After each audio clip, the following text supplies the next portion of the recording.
हरे कृष्ण। आप सभी को ज्ञान विस्तार चैनल पर स्वागत है।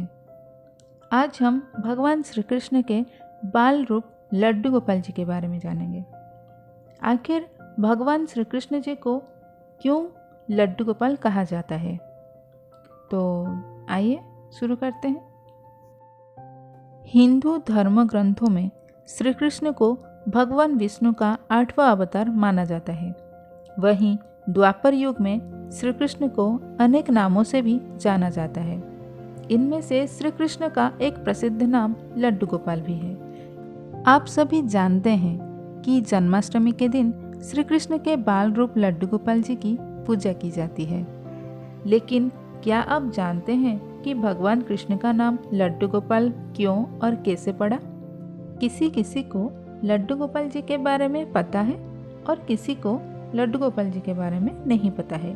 अगर आपको लड्डू गोपाल जी के बारे में नहीं पता है तो आइए भगवान श्री कृष्ण की इस कथा को शुरू करते हैं। ब्रजभूमि में भगवान श्री कृष्ण के एक परम भक्त रहते थे। उनका नाम कुंभन दास था। कुंभन दास का एक पुत्र था जिसका नाम रघुनंदन था। तो कुंभन दास पूरा समय प्रभु श्री कृष्ण की भक्ति में लीन रहते थे और पूरे भक्ति से भगवान की सेवा करते थे। भगवान कृष्ण को छोड़कर वे कहीं नहीं जाते थे ताकि उनकी सेवा में कोई विघ्न न हो। वहीं एक दिन वृंदावन से उनके लिए भागवत कथा करने का न्योता आया। पहले तो उन्होंने भागवत कथा करने के लिए मना कर दिया, लेकिन भक्तों के अत्यधिक जोर देने पर वे कथा करने के लिए मान गए। उन्होंने सोचा कि भगवान की सेवा की तैयारी करके वे रोजाना कथा करके वापस लौट आएंगे और भगवान जी के सेवा भी हो जाएगा और इससे कोई विघ्न भी नहीं होगा।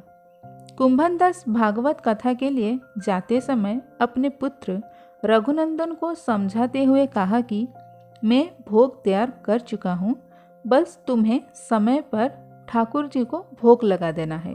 इसके बाद कुंभन दास अपने बेटे को समझाने के बाद भागवत कथा के लिए चले गए।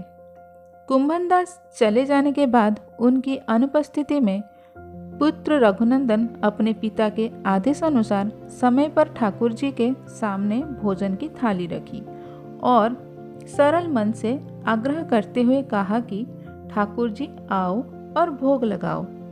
रघुनंदन के विचार में यह था कि ठाकुर जी आकर अपने हाथों से भोजन करेंगे, लेकिन ऐसा कुछ हुआ नहीं। तो रघुनंदन ने बार बार ठाकुर जी से आग्रह किया, लेकिन भोजन तो वैसा का वैसा रखा रहा। यह देखकर रघुनंदन उदास हो गए और उन्होंने रोते हुए ठाकुर जी से आग्रह किया कि ठाकुर जी आओ और भोग लगाओ। जिसके बाद ठाकुर जी ने एक बालक का रूप धारण कर आए और भोजन करने के लिए बैठ गए। यह देख रघुनंदन भी प्रसन्न हो गया। इसके बाद कुंभन दास जी भागवत कथा करके रात को लौटकर आए और अपने पुत्र रघुनंदन से पूछा, बेटा ठाकुर जी को भोग लगा दिया था? रघुनंदन ने बोला, हाँ। यह सुनने के बाद कुंभन दास जी ने रघुनंदन से प्रसाद मांगा। इस पर रघुनंदन ने बोला कि ठाकुर जी ने सारा भोजन खा लिया। कुंभन दास जी ने सोचा कि बच्चे को भूख लगी होगी तो सारा भोजन उसने खा लिया होगा। अब तो ये हर रोज का नियम हो गया कि कुंभन दास जी भोजन की थाली लगाकर जाते थे और रघुनंदन ठाकुर जी को भोग लगाते थे, और जब वे वापस लौटकर प्रसाद मांगते तो रघुनंदन कहते कि ठाकुर जी ने सारा भोजन खा लिया। फिर कुंभन दास जी को शक होने लगा कि उनका पुत्र झूठ बोलने लगा है। तो एक दिन कुंभन दास कहीं बाहर नहीं गए और लड्डू बनाकर थाली में रख दिए और छिपकर यह देखने लगे कि रघुनंदन क्या करता है। रघुनंदन ने रोज की तरह ही ठाकुर जी को पुकारा तो ठाकुर जी बालक के रूप में प्रकट हुए और लड्डू खाने लगे। यह सब दृश्य देखकर कुंभन दास जी दौड़ते हुए आए और बाल रूप श्री कृष्ण जी के चरणों में गिर गए।